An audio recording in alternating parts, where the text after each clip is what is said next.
Most people think being the Emperor of Rome was the ultimate dream, but in the year 193 AD, it was actually a death sentence. Imagine a year so chaotic that the crown changed hands 5 times, while the Roman army literally put the entire empire up for sale to the highest bidder. We are talking about the year of the 5 emperors.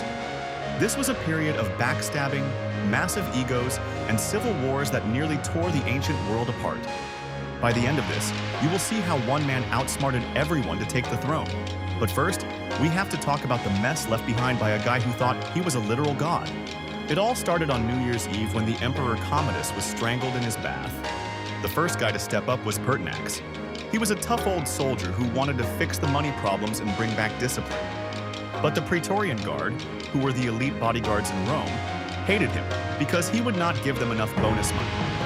After just 86 days, they stormed the palace and killed him. Now, here is where it gets truly insane. Instead of picking a new leader based on merit, the guards held an auction. They stood on the walls of their camp and shouted for bids. A wealthy senator named Didius Julianus won by promising every guard a fortune. The Roman people were disgusted. They stood in the streets and screamed at him.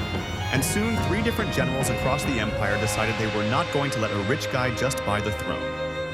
You had Pescennius Niger in the east, Clodius Albinus in the west, and Septimius Severus in the north. Severus was the smartest of the bunch. He marched straight for Rome before anyone else could react.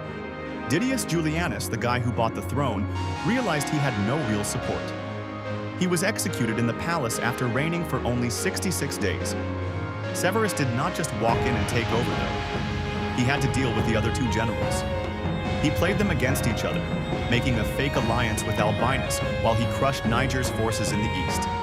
Once that was done, he turned his army around and wiped out Albinus in a massive battle. It took years of fighting and thousands of lives just to settle the score from that one crazy year. The year of the 5 emperors showed that Rome was no longer ruled by laws. It was ruled by whoever had the biggest army and the most gold.